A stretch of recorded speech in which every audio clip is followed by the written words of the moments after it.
গণতন্ত্র ফিরাতে হবে, ষড়যন্ত্র হটাতে হবে। সবার যেমন লাগছে আমার তেমন লাগছে। আমার একটু বেশি লাগছে সেটা হলো একটা স্বস্তি যে আমাদের নেতার কথা শুনে আমরা কাজ করছি। এখন সামনে থেকে তিনি নেতৃত্ব দিবেন, এটাতে আমাদের শক্তি, সামর্থ্য, মনোবল সব দিক দিয়েই কিন্তু প্রসারিত এবং বিস্তারিত হবে। দাদা, 2018 সালে 8 সালে উনি যখন লন্ডনে যান তখন আপনি সাথে ছিলেন, আজও তাকে মানে বরণ করতে আসলেন, আর দুইটার কোনো পার্থক্য দেখেন কিনা? পার্থক্য, সেদিন তো আমরা এই পর্যন্ত আসতে পারি না, তাকে সরাসরি হসপিটাল থেকে নিয়ে আসছে। তো সুতরাং আজকে আমরা সরাসরি তাকে বরণ করব। তো এই দুইটার মধ্যে তো তফাৎ আছে, ওটা ছিল বিষাদের, এটা ছিল আনন্দের। আজকে উনি বাংলাদেশে ফিরছেন, এতে করে বাংলাদেশে কি ধরনের পরিবর্তন হতে পারে বলে আপনি মনে করছেন রাজনৈতিক ক্ষেত্রে?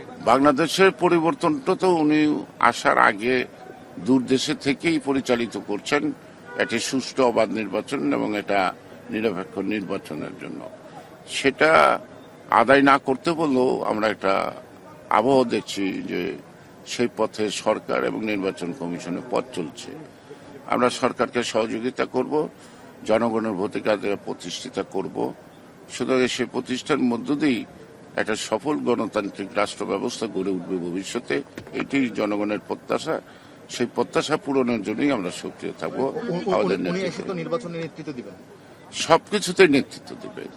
উনি দূর থেকে দিচ্ছেন, এখন কাছে থেকে দিবেন। তিনি সশরীরে দেশে আসায় সাধারণ মানুষের মনে একটা আকাঙ্ক্ষা তৈরি হচ্ছে, সেই জন আকাঙ্ক্ষা কতটুকু পূরণ হবে তিনি দেশে আসায়?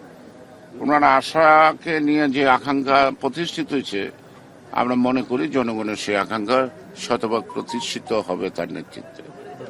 গণতন্ত্র ফিরবে, গণতন্ত্র ফিরাতে হবে, ষড়যন্ত্র হটাতে হবে।